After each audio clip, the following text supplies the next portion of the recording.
A internet no Brasil está ameaçada e existe o risco de ficarmos completamente offline. Tudo bem, eu comecei isso aqui de um jeito meio alarmista, mas o pior cenário que envolve a construção de uma usina em Fortaleza pode causar exatamente esse apagão de internet no Brasil. Qual a importância dessa usina no Brasil para a nossa internet ficar ameaçada de maneira mais profunda? Por que nosso tráfego online está ameaçado? O TechDocs de hoje vai te explicar o que está acontecendo no Brasil sobre esse risco. Olá amigos e amigas, tudo bem com vocês? Eu sou o Felipe Paião, editor do Tecmundo. Vamos ao ponto central do vídeo de hoje, a construção de uma usina de dessalinização de água marinha na Praia do Futuro, em Fortaleza, Ceará, que pode desligar a internet brasileira. O projeto, que custa 526 milhões de reais, está em fase de licenciamento e a previsão é que as obras comecem no começo do ano que vem. O tema virou um grande debate entre entidades que representam empresas de telecomunicações, governos, agências regulatórias e a Companhia de Água e Esgoto do Ceará, o CEAGESE. O imbróglio tem uma preocupação bastante palpável. Do lado das operadoras estão a Telcomp e a Conexis Brasil, que defendem que a construção pode romper os cabos submarinos que estão na praia cearense. Considerado o segundo maior hub de internet do mundo, no local há um tráfego de praticamente toda a internet brasileira e ainda de países vizinhos. Se os cabos forem rompidos, conforme a Agência Nacional de Telecomunicações, a Anatel, o país inteiro fica offline ou com a internet bastante lenta.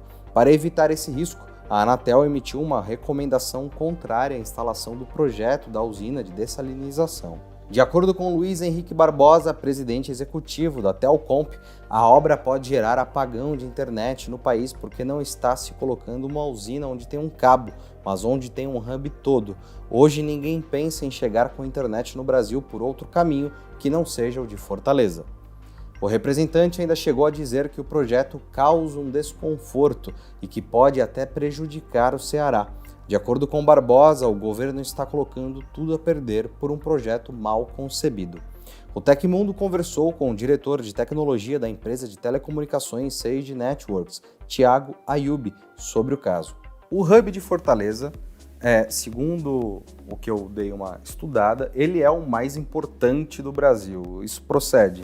Para cabos submarinos, sim. A outra cidade mais importante para a internet brasileira é São Paulo. A região metropolitana de São Paulo e os municípios do entorno têm bastante troca de tráfego. O principal ponto de interconexão que faz o Inter do internet é em São Paulo, mas Fortaleza, na nossa comunicação com outros países, com a Europa, com a América do Norte, com a África, é o ponto mais importante. Então, Fortaleza e São Paulo estão ali disputando nas nossas joias da coroa da internet brasileira. Com o objetivo de realizar um encontro entre os interessados na questão, a Anatel promoveu o evento Conexões Políticas, a importância dos cabos submarinos. Na ocasião, Neuri Freitas, diretor-presidente da CAGESE, explicou que a usina de dessalinização em Fortaleza será essencial para lidar com problemas de escassez hídrica.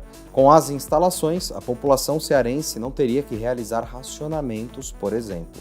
A Companhia de Água e Esgoto do Ceará ainda defendeu que o projeto irá diversificar as fontes de abastecimento do Ceará, fazendo com que a distribuição de água não dependa apenas de chuvas. O CAGESE alegou que, como todos sabemos, vivemos hoje uma situação anunciada de mudanças climáticas, com previsão de forte El Niño para os próximos anos, o que significa cenário de estiagem para a nossa região, que inclusive está inserida no semiárido. A Companhia de Água e Esgoto ainda alegou que a infraestrutura não vai oferecer qualquer risco aos sistemas de comunicação do país e que o projeto chegou a ser alterado para aumentar a distância entre a infraestrutura dos equipamentos da usina e os cabos submersos. Abre aspas. A nosso ver, isso está totalmente resolvido. Não vamos trazer qualquer risco, buscamos a conciliação. A gente acha que não há esse risco, já que no continente todos os cabos cruzam com alguma estrutura, como rede de gás, de energia e diversas outras estruturas. A própria CAGESE precisa da rede de telecom, a gente precisa conviver para atender a população com água. Fecha aspas, argumentou Freitas. A pergunta é, qualquer construção próxima é um risco para a internet do Brasil? Toda infraestrutura sensível, a gente tem que ter atenção no entorno dela. No aeroporto, por exemplo, a gente não pode construir prédios de muitos pavimentos, né? Então, nessas regiões onde tem muitos cabos submarinos, qualquer coisa que possa afetar o cabo submarino, tanto no mar como em terra, a gente tem que ter muito cuidado. Por exemplo, o tráfego de navios, atividades pesqueiras podem romper esses cabos, então há um isolamento ideal para essas atividades. E também na terra, qualquer outra atividade que possa mexer com o solo, mexer com os dutos subterrâneos que podem, porventura, romper a fibra representa um risco. Então é bom a gente sempre proteger e isolar essa área de atividades econômicas. Não pode ter mineração, não pode ter tráfego de navios. A gente tem que proteger e isolar essa área. O turismo é uma atividade que não causa impacto, e Praia do Futuro é uma região turística, mas qualquer atividade marinha, subterrânea, representa um risco significativo à comunicação na internet, não só no Brasil, como nos continentes vizinhos. Dentre outras coisas, a CAGES reclama ainda que o projeto é de 2017, que passou por todos os trâmites legais e pela anuência de órgãos competentes. De acordo com a empresa, as operadoras não apresentaram até agora qualquer justificativa técnica que poderia inviabilizar a usina e, por isso, estão causando um grande transtorno ao questionar a construção. O CAGES, que é o responsável pela usina, ele disse que o projeto ele é de 2017 e ele veio correndo com todos os trâmites legais até agora, tudo certo, todo mundo aprovava. E só agora que as operadoras, e agora eu coloco entre aspas, resolveram causar transtorno sobre isso e que não foram apresentadas justificativas técnicas para inviabilizar a usina. O que você pensa sobre isso? De lá para cá, desde esse projeto, Fortaleza foi cada vez crescendo e novos cabos submarinos foram ativados. Então, na linha do tempo, a gente tem mais importância, mais tráfego passando por essa cidade que a gente tinha no passado. E também o papel da nova vindoura para a região, para o bairro, que tem que justificar que ela não vai afetar com as atividades dela quem já estava operando no local. Então, a água potável é uma infraestrutura super importante, recurso super importante, tão quanto a internet. A gente não pode abrir mão de nenhum nem outro. Mas como a gente já tem uma praia, a Praia do Futuro, o nome é até bastante icônico, que é responsável por ligar o Brasil ao mundo, já é um local consolidado para essa atividade econômica, é papel da vindoura, do novo condômino da região, vamos dizer assim, de provar que a atividade dele não vai criar nenhum efeito colateral, nenhum risco envolvido. E a gente sabe de experiências, tanto no Brasil como no exterior, que qualquer atividade dessa natureza pode sim representar um risco grande. A Anatel, que é um dos órgãos que está tentando intermediar as negociações, tem proposto caminhos alternativos para o caso. O conselheiro Vicente Aquino chegou a dizer que é preciso encontrar soluções para levar água para os que dela precisam e internet para todos os brasileiros. Dando um pouco de razão para as operadoras, o ministro das Comunicações, Juscelino Filho, salientou que os cabos submarinos são responsáveis por 99% do tráfego de dados da internet brasileira. Abre aspas, o Ceará, em especial a cidade de Fortaleza, é que garante a interconexão do Brasil com o resto do mundo. Aqui chegam 17 sistemas óticos com uma capacidade agregada de centenas de terabytes por segundo, fecha aspas, afirmou durante o encontro. Não é preocupante para o Brasil a gente ter 99% de todo o tráfego focado em uma localização só, sendo que a gente tem um país de um tamanho continental? É uma natureza do negócio mesmo. Então, quanto em hubs aéreos, que a gente tem poucos aeroportos onde mais os aviões trocam passageiros, a gente de fato vai ter poucas cidades onde há muita troca de tráfego. Então não daria, por exemplo, a gente espalhar por várias das capitais costeiras esses cabos submarinos. Tem que ter alguma cidade ou um conjunto de cidades onde esses cabos vão se encontrar e o tráfego de um continente para outro vai ser trocado. Então a natureza do negócio de ser um hub, o ponto de interconexão, acaba concentrando vários ovos no mesmo cesto. De fato, a gente pode estimular o mercado privado, a internet é operada pelo mercado privado a fazer outros caminhos redundantes. A gente tem um caminho entre Fortaleza e Lisboa que ele foi muito estimulado com as consequências das descobertas do Snowden, de espionagem nos Estados Unidos, mas ainda assim fica em Fortaleza, onde estão os outros cabos submarinos.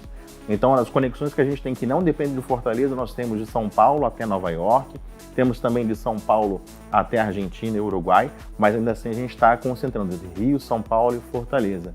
Então, depende de investimento do setor privado, depende de estímulos também do setor público para facilitar alternativas para que a gente fique mais seguro como nação e também exercendo um papel importante na internet mundial de tráfego que nem é brasileiro, entre África e América do Norte, entre Europa, Argentina e o Uruguai. Por causa da medida da Anatel, o projeto está parado. A estimativa é que a entrega da usina atrase em pelo menos 6 meses. A previsão inicial era de que a usina teria as operações iniciadas em 2025.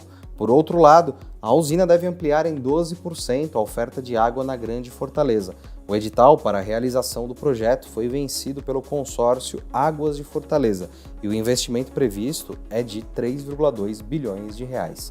Entre as alterações de projeto está a distância entre cabos e outras infraestruturas, que foi ampliada de 40 para 500 metros, a fim de evitar riscos maiores. Agora, a CAGES espera que a Anatel revise a medida que travou o andamento do projeto. Se a partir de agora, rompeu agora esse cabo, que cenários a gente poderia começar a encontrar, conviver, porque até restabelecer também essa conexão deve levar umas boas horas. O que a gente poderia passar? O que a gente pode esperar de um desastre como esse? Bom, a primeira coisa vai ser uma estranheza. Algumas mensagens não vão chegar nos destinatários, e-mails, mensagens do WhatsApp, alguns sites que deveriam abrir vão deixar de abrir. A internet vai ficar esquisita, incomum, estranha.